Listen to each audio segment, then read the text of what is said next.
and welcome to Good Luck High Five, episode 514. That's right. You're listening to a podcast that's for you if you play Magic the Gathering, whether you're giving us your first listen or your 500th plus. I thought you were going to say last. Whether you're giving us your first listen or your last. Do you know what? You've decided you've had enough. Yeah. Oh my God. We are here for you. I'm one of your hosts, Maria, but for how much longer? I'm another one of your hosts, Megan. You can't get away from me.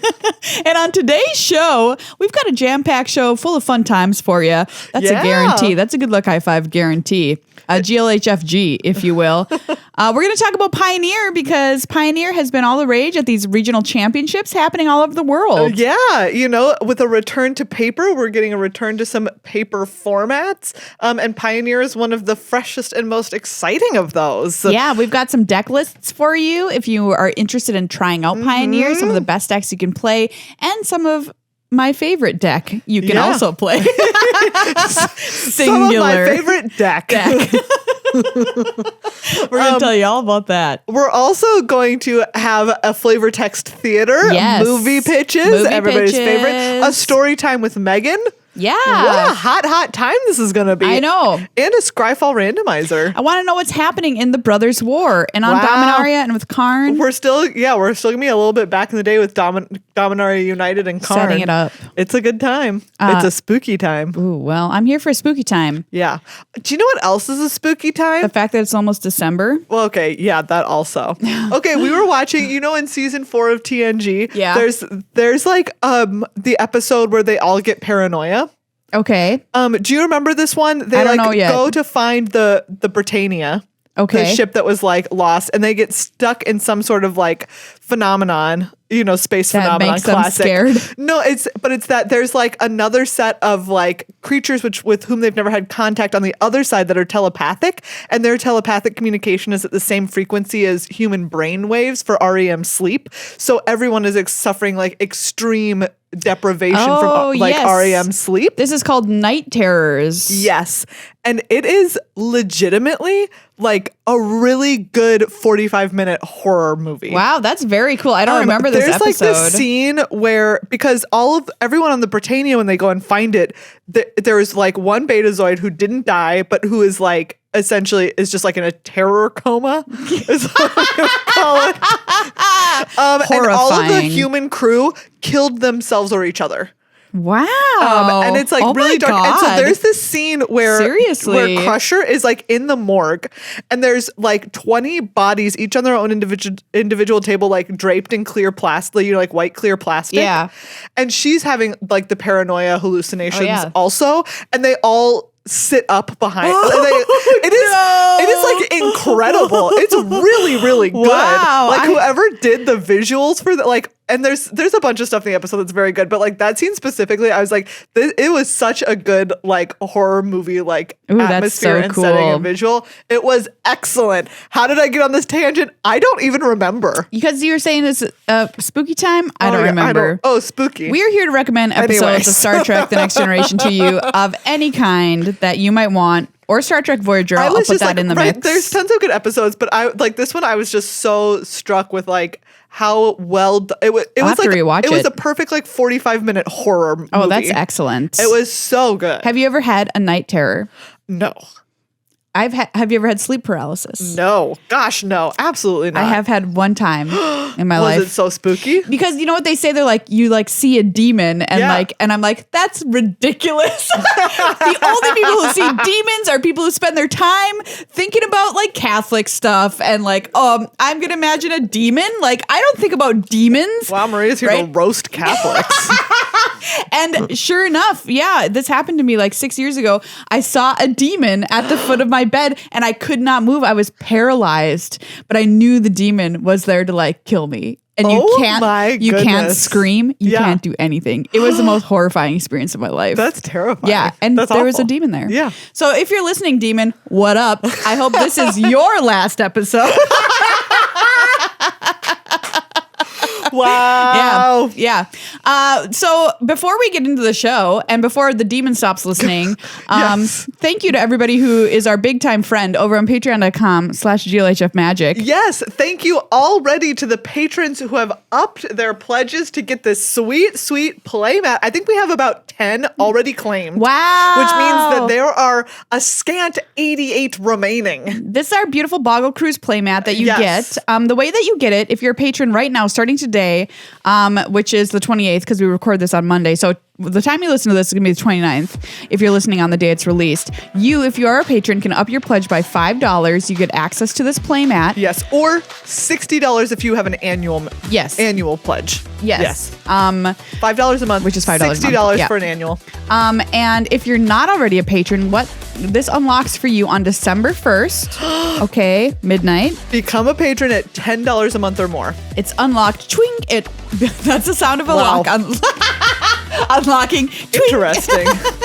You get access know to this that. playmat, or you can become a yearly subscriber then as well. Yes. To unlock this playmat starting on December 1st. Amazing. It's our patron pledge drive month. Patron pledge drive month. It's a fun month. Yes. Also, a very special exclusive. We're going to record a 10-minute episode where Maria explains to me what Marvel Snap is and how I play it. That will be only available to patrons. So Yep. if you want to know what Marvel Snap is and how to play it, become a patron. If you're like, what is Maria all will this tell you. snapping people are I talking have about? everyone that I know is playing it. Yes. And I have absolutely no clue about it. I will catch you So, up. All right. I'm completely addicted to it to the point of probably unhealth. And if you want to join me on this medical misery tour, you can become a patron and listen to this episode to find out more about it. And subscribe to our new podcast, The Medical Misery Tour. Our intro song would be the Beatles, but we would just get slammed with that band hammer. Oh, right away. Right away. Let's thank the people who upped their pledge though to Yes. donate this episode to them. This episode, we're donating this to the people. It simply belongs to them, Maria. It simply This is belongs your to them. episode. Okay, here we go. Also, at this point, hopefully you're in the Discord in the recent episode Threat channel. You can claim your part of the episode. Okay, great. You can so if you My want demon to story claim can be a specific part, yes, my recommendation of an episode of TNG Can be claimed. yes can be claimed. Great. Anyways, thank you to Adam, to Matt, Marcus, Manuel, Christoph, Pumpkin Face, Jason, Willow, Sam, Bennett, and Hallie. Yay! Thank you so much, everybody. Thank you so much to all of you. We appreciate it so very, very much. This episode is for you. Yes. Thank you as well to our sponsor, Card Kingdom. You can check them out on the intranet at cardkingdom.com/GLHF. Use that link to buy anything you need for your holiday gifting list. Yes. Have you started yet? 'Tis the time. This is your reminder to start if you haven't. Yes. Do you need stuff for stocking stuffers? Do you need stuff for the individual days of Hanukkah? They have you covered. So they've got a Cyber Monday sale going on right now, but don't worry because this goes through Wednesday, everybody. Get 10% in there. back. 10% back through Wednesday. So go over there, get some shiny new foils for somebody's commander deck. Yeah. I just Pick bought up some of the cards you need for these Pioneer decks for that these we're going to talk Pioneer about. decks. I just bought 2 commander decks from Card Kingdom literally yesterday. Wow. So I put my money where my mouth is, everybody, and I shop at Card Kingdom too. So highly recommend them. cardkingdom.com/GLHF. Are you ready for the randomizer? Yes. Okay, I'm going to show you your picture first. Okay. Here it is. By the way, the randomizer Wow. is where we use Scryfall.com and hit Yes. the random card button. Pinterest wants you to save this image. I mean, sure, why not? Okay, I'm going to tell you the art that I'm looking at. It is a snowy landscape. Yeah. There is a black woman in the foreground who has frost all over her hair. Yes. And I'm going to say even to the point of almost having a frost hat. Yeah, that looks like a frost wig, like yes. the British Yes, judges it does wear. look like that. Lawyers. And she also has frost brows. Barristers. And is has an outstretched hand that is balancing an enormous delicate snowflake. Yeah. This has to be from like Cold Snap. What do you think the name of this card is? Okay, this is a blue card. And the oh man. Name this card. Wow. This is gonna be I can think of no words that could possibly Frost convey. Princess. Yeah, no, I'm gonna go with Frozen by Disney. I'm gonna go with Frost Paradigm. Ooh, Frost Paradigm. Okay, Yes, that's like a real Frost name. Paradigm is the name of this card. It is blue. What does it do? It is 2 and a blue. To look at the top 2 cards of your library. You're gonna scry 2 and then draw a card. Okay, There you go. you've designed a card for yourself. I Congratulations. have designed a card for myself. Did I consider what this card might actually do? Not at all. No, I never do. This card, the name of the card actually rhymes with what you said. What? What did you say the name of Frost Paradigm? this? Frost Paradigm. This card's name is Rhyme Dryad. Oh, Rhyme Dryad. So nice. it's a single green oh, for I a was 1/2 so wrong. from Ice Age. So you Yeah. were on the right vibe check on that. It has Snow Forest Walk, which means this creature can't be blocked as long as defending player controls a snow forest. Oh, So, yeah, there it is. Wow, what a lovely little card. I know. You Art by Heather Hudson. Rhyme Dryad. Rhyme I like Dryad. that name. Yeah, it is a good name, but I liked your name too. That was legit. Put that in a notebook for later. Megan's now pulling up a random card for me to look at. I'm just going to see the art, then I'm going to guess the name of the card and the My abilities. computer's going slowly. Just like always here on this segment. All right. The randomizer. Oh, you will perhaps know this one. Oh, this is from Call Time. Yeah. Which one is this? Ooh, oh, this is the blue. This is the blue one. Do you want to describe the art for listeners? Yes. Okay. So this is the beautiful aura in the sky is happening. The Northern Lights is happening behind the Planeswalker from this set, Nico, and there is a frozen snow like statues on either side, which is like a warrior and a big serpent. Yeah. And a glow of a sunrise behind. Yeah, this is beautiful. This is really beautiful art. It's been a hot minute since I looked at this art. So this is the one that has Foretell. It's the blue spell with Foretell that you draw 2 cards. Oh man, or whatever, it is actually right? not. Isn't it? No. Which one is this? This is Search for Glory. Oh. Kieran Yanner is the name of the artist, by the way. It's really gorgeous. Search for the Glory. You will be forgiven for not knowing it because it was a bad rare. Search for the Glory, 2 and a white snow sorcery. Search your library for a snow permanent card, a legendary card, or a saga card. Reveal it, put it into your hand, then shuffle. You gain 1 life for each snow spent to cast this spell. What card am I thinking of? Behold the Multiverse. Behold the Multiverse. Which actually, do you know what? We're going to look at that because I want to see how close it is or how far away my memory was from it. Wow. Oh my gosh! Everybody, it's like very similar. It is almost the same. I mean, okay, the background is they're the same. They're the same pose. They're the same pose. Okay, it's like similar pose. And there's a glowing background. Okay, all right, fair enough. But you know what? That is correct. That's really weird. Both of these were snow cards. Yeah. By the way, Behold the Multiverse is just a Foretell card. I mean, yeah, but I mean, like, that one was a snow. Oh, yeah, you mean the one that I got for you is snow, and the one that you got for me is snow. Wow. And it's going to snow tomorrow here in Minneapolis. No, it's not. Shut up. I just want to point out, can we predict the weather by playing the randomizer? Wow. I'm not saying we can't, and I'm not saying we can. But maybe we can. But I'm asking the question, can we? Get spooked for the time that we get Wrath of God. Uh-oh. Uh-oh. Everybody, let's talk Pioneer. Get our little bindles on our spindles and let's hike out west. We are talking Pioneer. Upsetting thing that you've said.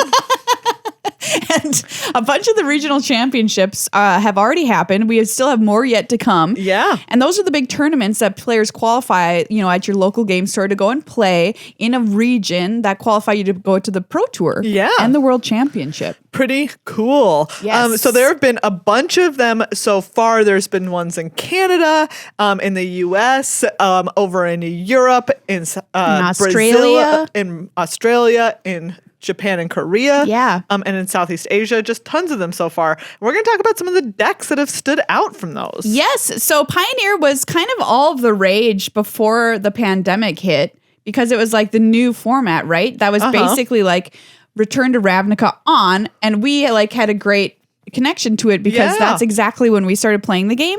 So it was kind of cool. It was like the Maria and Meghan format. Yes. To co-opt it for our own selfish needs. That's kind of how it felt. And then it went away because we also just kept playing online, exactly. right? On we couldn't, like, it was about to have its heyday. About to take off. And then it could not because we all had to stay home. Yeah. And so now it's back, baby, and better than ever, ? Who knows? But we were playing it at these regional championships. And so we wanted to talk about it. So what is the hotness in Pioneer? Well, all right, let's kick it off with Mono White Humans. Yes. Mono White Humans, this is the deck that won DreamHack Atlanta, the US Regional Championship. Nice. Which was a little bit of a surprise. Not super popular, medium popular heading into the weekend. The most popular deck heading into the first weekend of these regional champs is Mono Green. Yes, which definitely changed. Yes. From one weekend to the next. People saw that it did not perform like perhaps as well as they thought. It only put a couple of copies across the 3 top 8s. And so Rakdos mid-range is now like way more popular. Yeah. We'll get to that one in a little bit. And stuff like this. So this list that we're looking at here is from Dahlia Morin from Face to Face Games, top 8'd in Canada.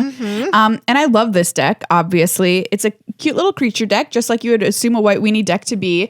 But it's got some cool new additions like Recruitment Officer, a 4 Yeah, wow. This is a new card from Brothers War. Yes. That lets you get some soldiers from your deck. Yeah, creatures from your deck. They don't have to be soldiers. Yeah, just you get to look at the top 4 cards of your deck, and you can reveal a creature card with mana value 3 or less and put it into your hand, which is a really cool way to draw cards in a deck that normally doesn't get access to cards later in the game.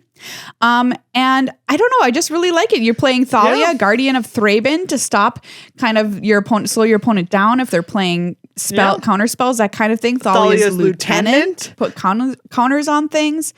Just your classic mono white creatures deck. Adeline, Resplendent Cathar, of course. Get aggro. Powerhouse. I love this deck. Luminarch Aspirant, classic these days. It just makes me happy that this deck has been well represented at these events and that it's doing well and taking one down. Next up, this one is very much up my alley, obviously. Yeah. Which is Lotus Field Combo. Okay. So what is Lotus Field Combo? So a Lotus Field Combo is, there's the land Lotus Field. Yep.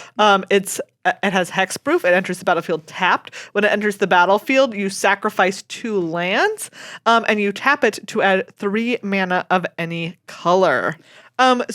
Basically what you're doing is like getting these Lotus Fields into play. You have ways to untap them, like Vizier of Tumbling Sands. Oh, I see. So that you can generate you can make lots and lots of mana. You also have Hidden Strings, which is a card from Hello RTR. Oh, back in the day. I mean, like, there it is. The first set you can play with. Exactly. In Pioneer. And then you have a bunch of like just high power, expensive cards. You've also got 4 copies in this version we're looking at from Matthew Tournay, who also played the FTF, the Canadian one, the face-to-face championship, Thespian Stage, which allows you to copy a land so you can have more Lotus Fields to make more mana. Yep.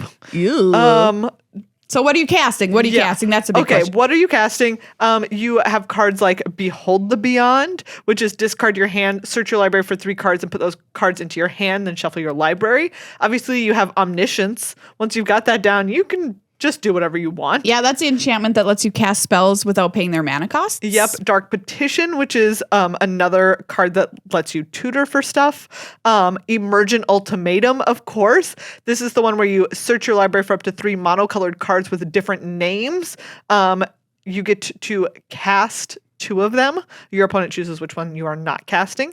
You have Pour Over the Pages, which draws you a bunch of cards. You have Approach of the Second Sun. Sick. Of course. You have Thought Distortion, which makes your opponent just discard everything. You have Zakama Primal Calamity. Oh my God, Zakama, the dinosaur. Exactly, the Let's big go. old dino. So this deck is just very, very cool. Yeah, I mean, this deck seems really, really fun if you're the kind of player that likes to think through things and untap and tap and tippity tap and then go get what you need and cast big, huge spells. Wow, that looks fun. Yeah, I mean, it is Seems like a deck you would play Yeah. if you were going to a Pioneer tournament. And then you just have like other stuff for control, kind of, right? Yeah. Like you have Supreme Verdict, you have Path of Peril, just stuff to help you like keep that board clear until you're ready to go off and do your thing. The deck that was the champion, and when I say champion, I mean the most people brought it, not that it really won anything, was Mono Green Devotion of the first weekend of these events. Yeah. Mono Green Devotion makes a lot of sense. Nykthos Shrine to Nyx is a land that you can play in Pioneer. I mean, it's just a powerful card, you know? Like Nykthos Shrine to Nyx, from its time in Standard, when it was wildly dominant in Standard, it can just do a lot. Making that much mana is super powerful. Yeah, so Nykthos, in case you're unaware, you can pay 2 to tap it to choose a color, and then you add mana to your mana pool equal to the amount of your devotion to that color, which is the colored mana pips on your creatures or whatever is on your battlefield. So you can just play a bunch of green stuff and then have Nykthos tap for 1 million. I mean, you have stuff like Old Growth Troll. Yeah. Which is 3. It's 3 green. Green. Exactly. Cavalier of Thorns, the same. You have stuff like Kiora Behemoth Beckoner, which can untap your Nykthos. Gross.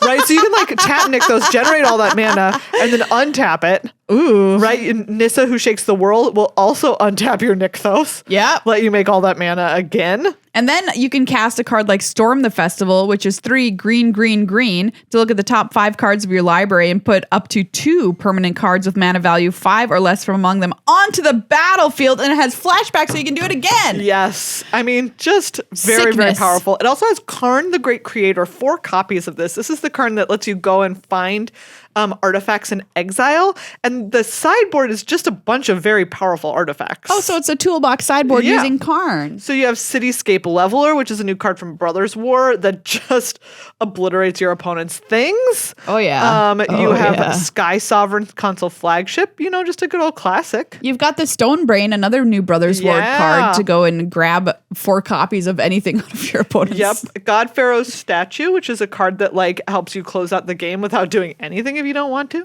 Seems strong. Yeah. And this deck did perform better this weekend than it did the weekend before. Okay. It actually won one of the tournaments, and it had a few more copies in the top 8.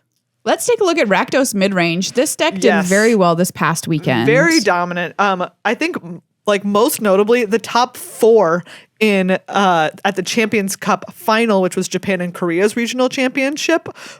This was the top 1 through 4. So we're looking at the winner of that championship, Rei Hirayama's version of Rakdos Midrange here, which I guess the cards in it really don't surprise me at all. It's just a bunch of the good stuff that you would play. Yep. You've got Thoughtseize. You've got Fatal Push. You have Fable of the Mirror Breaker. You have Bone Crusher Giant, right? Like you have Shieldred. You're even playing Blood Tithe Harvester, which that card, I feel like it's in every single format that's been invented at this point. Exactly. That card is so good. Yeah, right? You have Dreadbore, a classic removal spell. Very nice. That's some RTR action right there. Yeah, it is. Kroxa, of course, Titan of Death's Hunger. A new card that's joining this from the Brothers War is Misery Shadow. Oh, yeah. Have you played with this little little friend? 1 in a black for a 2/2 creature. Shade. It throws it, too. If a creature an opponent controls would die, exile it instead, which is really nice. Yeah. But the important part is 1, it gets +1/+1 until end of turn. Wow. So you can just pump it infinite. Pump it all day. Oh my gosh. I played against this card in Limited at the pre-release and I was like, what? Yeah. What am I supposed to do about this? 2? You know, you're like, okay. Okay. I can't even disfigure it if they just leave up mana. And this is right. Like this is a deck that just can do it. Like it can do it all. It has tons of card advantage. Why do we keep giving red card advantage? I don't know. You will complain about it in any color other than blue. Yeah, I will. Because you know what? It's supposed to be blue's thing. Yep. Next up, there were a lot more spirits last weekend than there were this week, and that was another deck that I think underperformed for a lot of people. Interesting. But there were still a few, like it was still running around this last weekend's regional championships. Flying around. Yes. It tends to be more mono blue now, like it was Bant last weekend, and now people seem a little bit more onto the mono blue version of this. Okay. And of course, it's just got, you know what? It's just got ghosties. It's Ghosties the all day. Pioneer version of Ghosties. You see this deck in other formats, and this is Pioneer's version. Ghosties. Ghosties. You're playing cards like Supreme Phantom, which is your cute little spirit lord, which gives other spirits +1/+1. It's just 1 in a blue mana. They're all cheap. They all fly and they have evasion and they'll just make you regret your life choices. Shacklegeist, tap things. Use your spirits to tap stuff. Rattle chains. If you're trying to remove one of my spirits, I flash in my rattle change. Oh, you cannot. You cannot. I say no to you. As some counter magic slip out the back to also protect your stuff. Of course, Ascendant Spirit, which is our little level up spirit from Kaldheim. Yeah, so it's a nice, tricksy little aggressive creature deck that can protect itself, which is something that I believe in, you know? And I don't. Watch our show on ABC in 1965 and find out, can we make it work? Can we make it work? Oh, no. They'll never get along. Azorius Control, though. Here's your baby. This won a tournament this weekend. Yes, it did. It was in the finals of last weekend, too. But, you know, winning is really what Azorius Control deserves. I mean, why are you playing this if not to win? That's my question. It's miserable. For whom? Anyways, tons of card advantage. Obviously, like Memory Deluge, Behold the Multiverse, which we were just talking about earlier. Yep. Of course, it's got our good old buddy Shark Typhoon. Okay. The Wandering Emperor, Teferi, Hero of Dominaria. Just all the classics. It's got counterspells. It's got card draw. It's got board wipes. It's perfect. I hope Greg Orange was playing this at Dallas. Yeah, I really hope so. I mean, I can only imagine that he was. Yeah, for sure. Azorius Control. I guess you are playable. Maria, speaking of, I guess you're playable. Yeah. There's a Celestia Auras deck that did well at DreamHack Atlanta. Yeah, so DreamHack Atlanta, we had this beautiful Celestia Auras deck from Michael Lech. It's just exactly what you think. It's Boggles in Pioneer. Yeah. You play Glade Cover Scout as one of your bogs, which is a classic bog. It's one of the bogs from bogs. You also get to play Paradise Druid, which when untapped is a hexproof bog. It's the Light Pause Emperor's Voice. You a bog? Is an honorary bog. It's 2 mana, so, you know, I mean, no one can be a true bog unless you're 1 mana hexproof.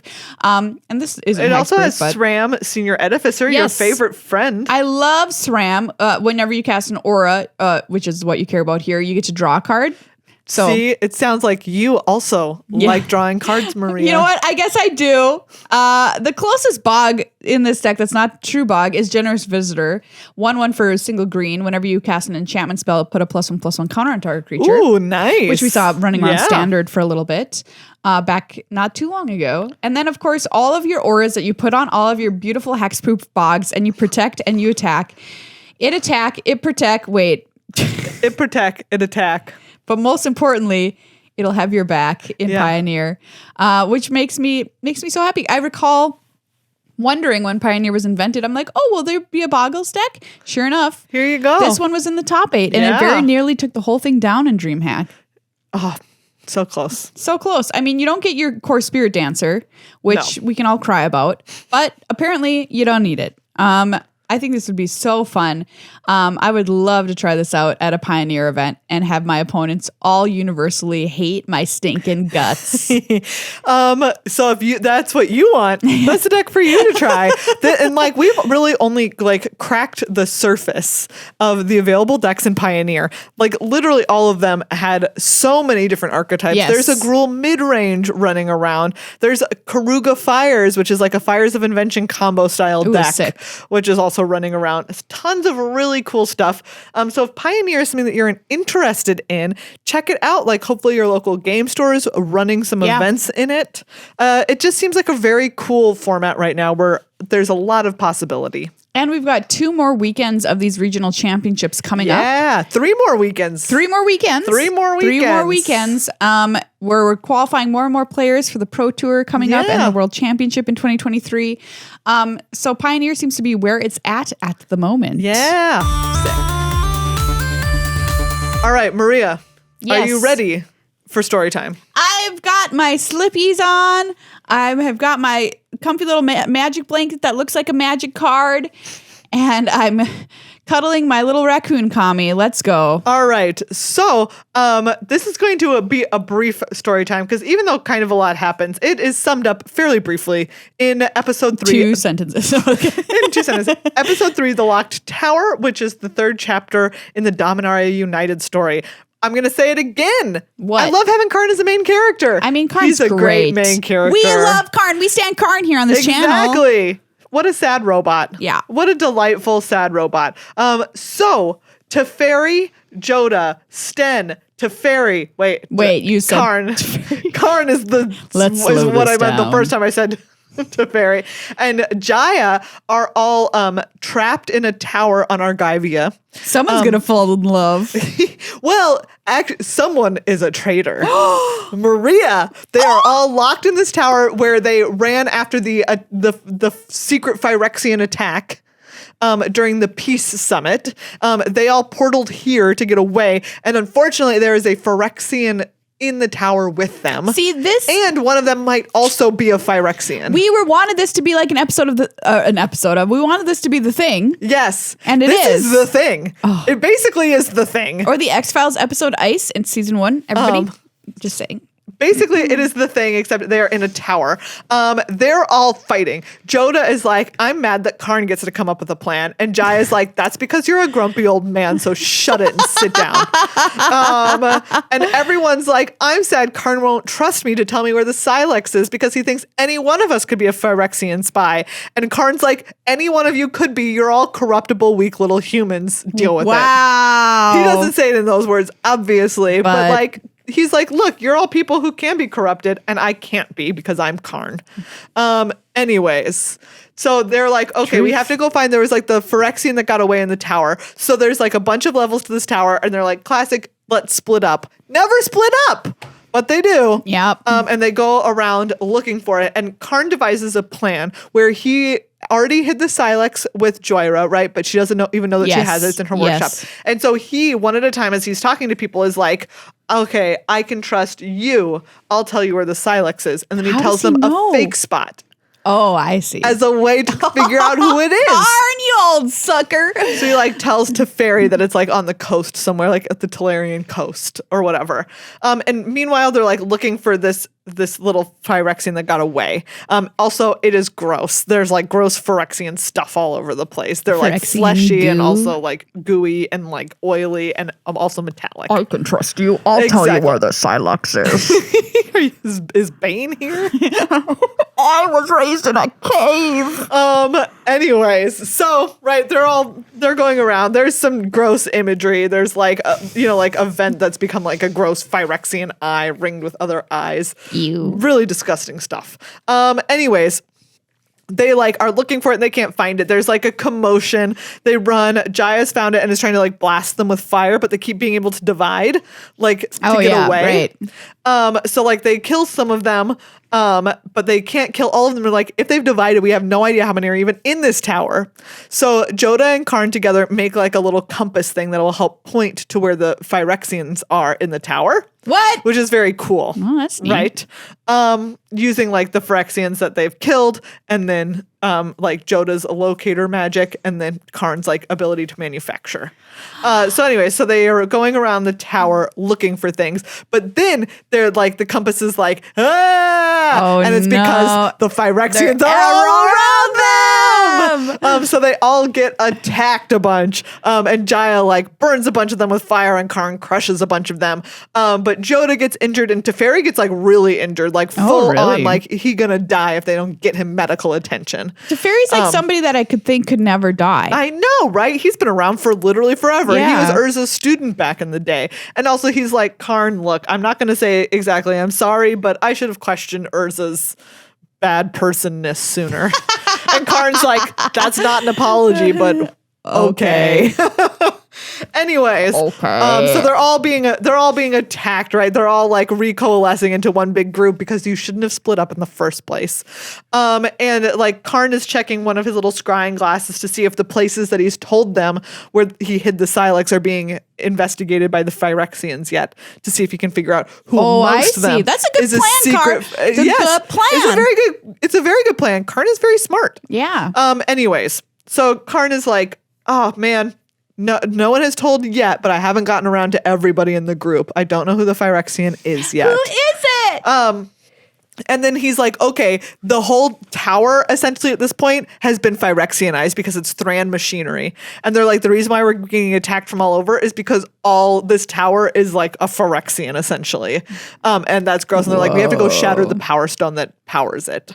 And then they also open like the shutters on the tower, and they can hear that down in the streets of Argivia, it is chaos. I think that it seems like there's a lot of Phyrexians, sleeper agents coming out of sleep and attacking everybody. Can an inanimate object be Phyrexian?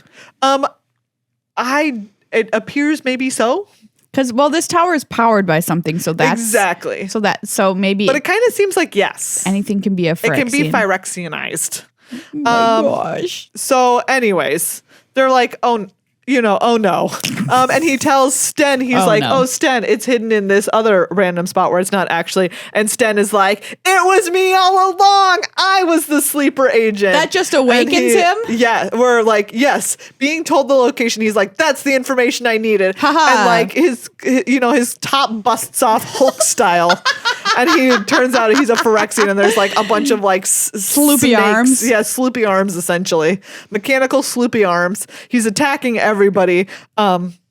He like almost like strangles Jaya to death. Wow. Karn basically has to pull him apart physically. And Karn is like, I hate this.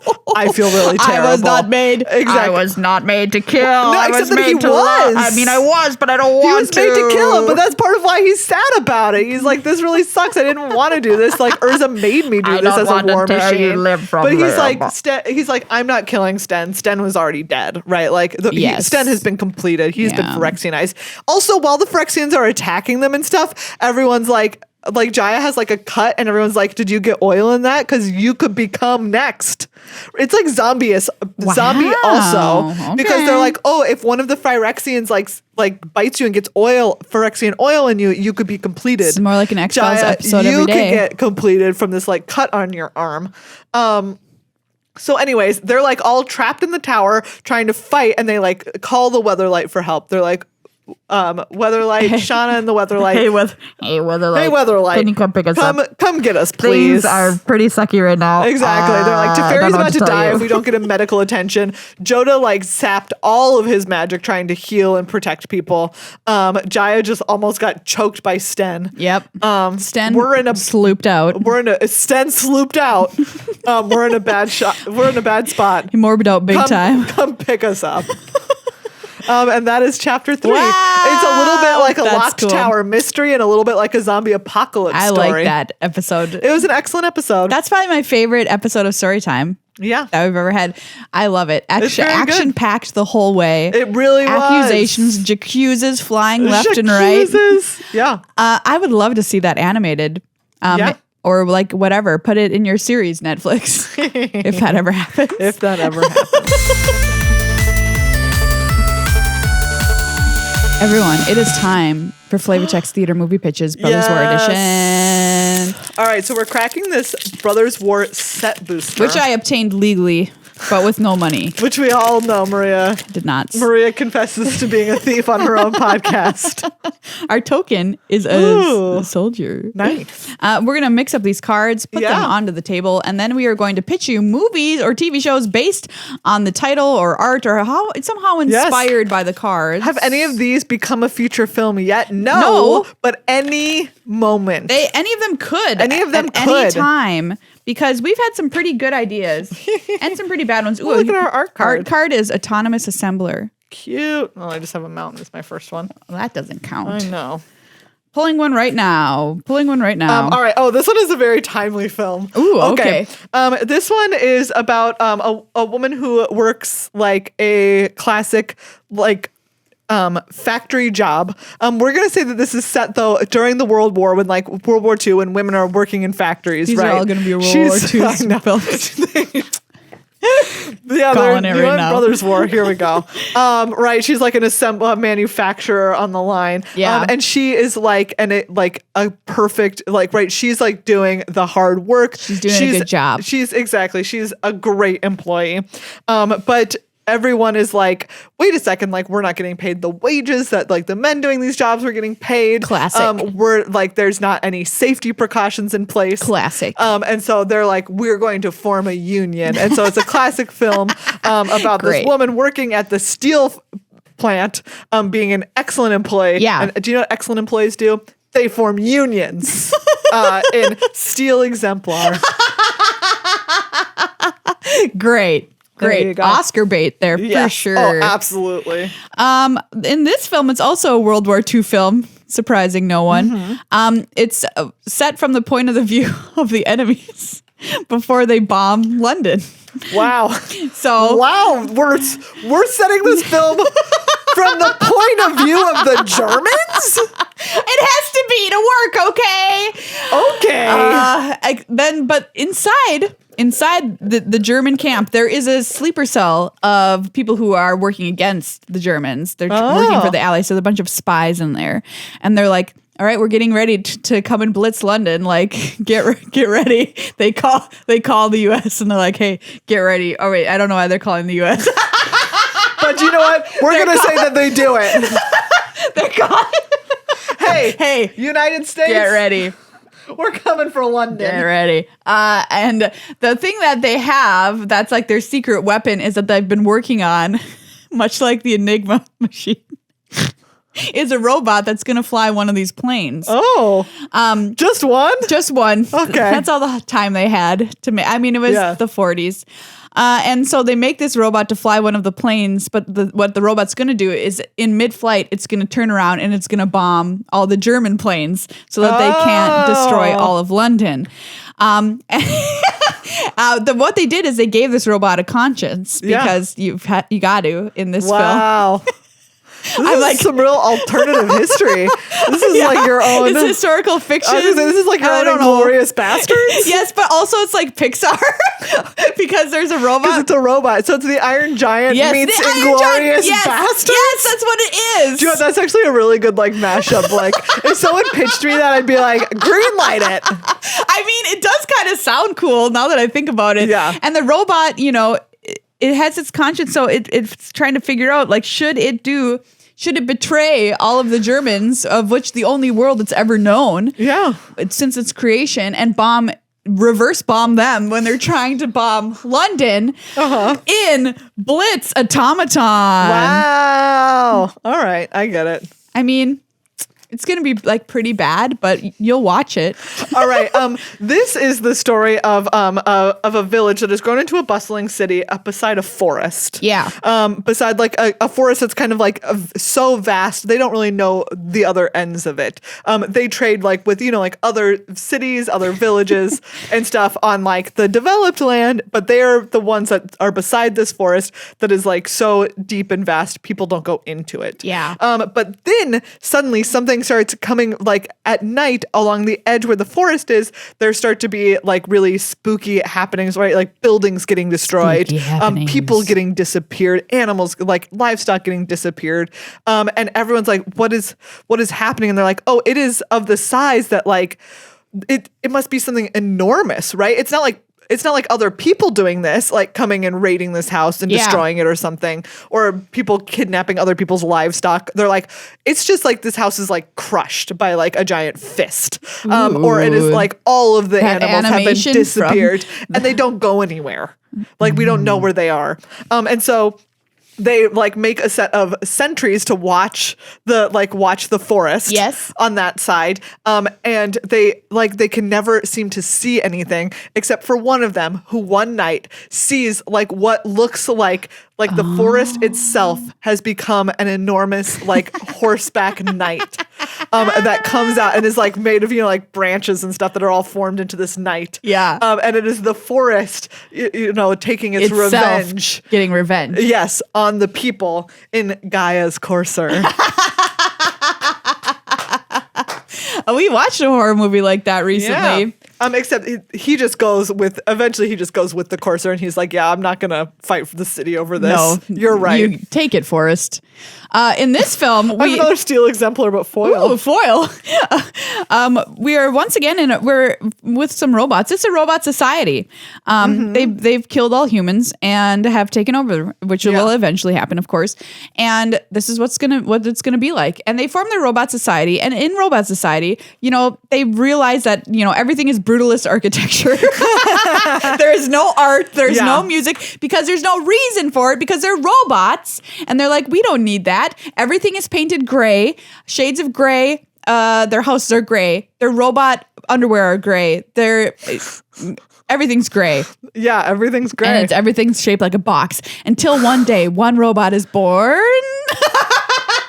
Who has an appreciation for the finer things in life and is like, why don't we paint something with a color on it? And everybody's like, no, shun the robot. Shun the robot who wants color. Wow. And the robot is forced to live on the outer edges of town, but constructs a beautiful rainbow paradise with like lovely, paints rainbows on the sky, and it discovers Rococo architecture again. Wow. And makes beautiful tapestries highlighting robot history, and eventually, is in turn lauded in robot society once they realize that, hey, maybe we shouldn't have killed off everything from humanity.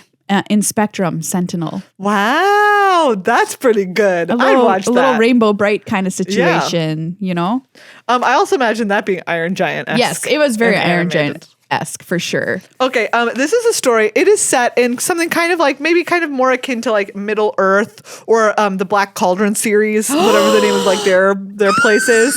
And in this in this fantasy verse, there's a set of religious zealots, great, who are so they become so rabid for the return of their their prophesied leader or whatever, that they decide to just manufacture it. They're like, we're going to manufacture what Christ. what we consider to be the vengeant forces of our angry god. They're like, we're just going to make it happen, right? There's no don't just pray for it, make it happen. Make it happen. I like and so that. they make they're like, okay, it has to be imbued with kind of what we see as the practices of our religion, of the tenets of what we think is right, so that it carries out our form of justice. And so they create this this giant angel, that they're like, yes, go forth and have justice on the world, but what we see of it. But of course, it is actually imbued with kind of a divine spark. Ooh, that's and it's cool. do you know what? Why would I behave towards people in a way that people know that they're not supposed to behave towards each other? And it's the only people here worthy of the kind of judgment you seek are yourselves.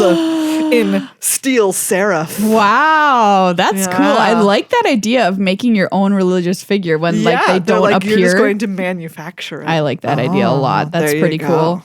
I've got a film for you here, which is also very bleak. So some disaster has befallen humanity, some kind of nuclear situation. And there's not a lot of people left. But a few have managed to survive, and they've tried to rebuild society, but they've rebuilt it really bad. It sucks. If you made it through, I'm sorry, I guess, because really terrible people have taken power, and it's just pretty bad. There is an enclave, though, of humans who have survived and have turned to nature, and they are living in caves and have made beautiful tree structures and whatever. And those are the good people. But most of the people who are in power are bad because they're the ones who would rise to power because they're power hungry, and they're like, ooh, in a vacuum, I'm going to take over. And they have a series. Some classic Mad Max situation. Yes, classic Mad Max situation. And they have a bunch of robots who are helping them try to rebuild society in their image, right? In this terrible form that they're making it. But they have to clean up the disaster waste that's left behind from the nuclear winter. And they specifically are looking for one weapon, which has been lost in the blast, and they can't find it, but they can't go in themselves because they will die. So they send these robots in to try and find the last remnants of the nuclear weapon to basically blow up the tree people and be like, we are going to take over the earth. And they've commissioned all of these robots to go and search for it. One of these robots, however, finds it one day and will not, and is like, should I bring it back or should I go and give it to the tree people, or what should I do with it? Because I've found it and now I have the power. I can either help the bad people or I can wipe them out. But if I wipe them out, am I just as bad as the people who made this disaster in the first place in Stone Retrieval Unit? Wow. I would watch that, actually. For sure. This is one, World War II, and two, a lot of Iron Giant parallels. Yes. Dystopian robot. But you know what? What is Brothers War if not Magic's Iron Giant? That's very true. Very true. All right. On a lighter note, this is one about a classic, like Indiana Jones style archaeological dig. Ooh, right, great. a little bit back in the day. Great Archaeological dig. There's a bunch of archaeologists out at this, like very dusty, sandy dig site, looking for dinosaur bones, we'll say. And they can't find any. And then one morning they wake up and like someone has left a baby at this archaeological site. Oh. They're like, what? They're like, I guess we have to take care of this kid. So they take care of It's the the kid. only logical thing And to it do. turns out that like they're like, this kid is a handful because it keeps crawling away from us. Like it keeps getting away, And they're like, maybe that's how it ended up at this dig site in the first place. Maybe not someone left it here. Maybe this kid just like literally like got out of their house one night and came here to the dig site. And it turns out like every time like the kid will crawl someplace and then we'll just like chill there for a while. And they're like, what is this? But then they dig in the spots where the kid goes. And that's where they find the dinosaur bones. The kid knows. And sure enough, eventually a mom comes and is like, or like parents come and they're like, oh my goodness, we've been looking everywhere for our kid. They just disappeared from their bed one night. And they're like, oh, it turns out that they are an excavation prodigy. That's great. There you go. 2 archaeologists and a baby. Yep. This is my film. It's the Brothers War version of Succession called Argothian Opportunists. Oh, nice. Well, call us, Yeah. We usually say like 21st Century Fox or whatever, 20th Century Fox, call us. But, now Netflix, Hulu, you can call us. You can call the us. Roku channel, You can that's call on the us. table. Yep. You can call us. Everybody, it's come time to say thank you to Ultra Pro, one of our other amazing sponsors of our Ultra show. Yeah, so they have also a Cyber Monday deal that goes through Wednesday, aka tomorrow. Where you get 20% off Eclipse products.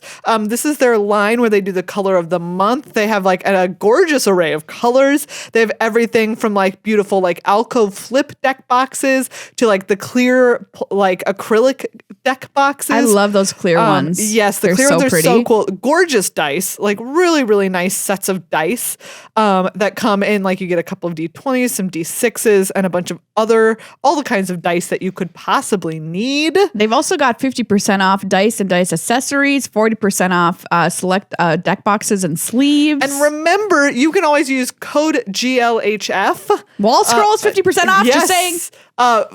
For 5% off, and that stacks. It stacks. Use GLHF. It stacks. It stacks. Just like Ultra Pro deck boxes. Yeah, there's so much stuff that's on sale right now on So Ultra Pro. much. I'm here to tell you that I Get think their sleeves. like nothing is not on sale. Basically, Yes, it looks it like does, so. It does appear that nothing is not on sale. So get over there and use code GLHF for an additional 5% off all of these Cyber Monday sales, which go through Wednesday. Oh, glitter satin towers. Glitter Slatin Towers. Some of our favorite boxes also.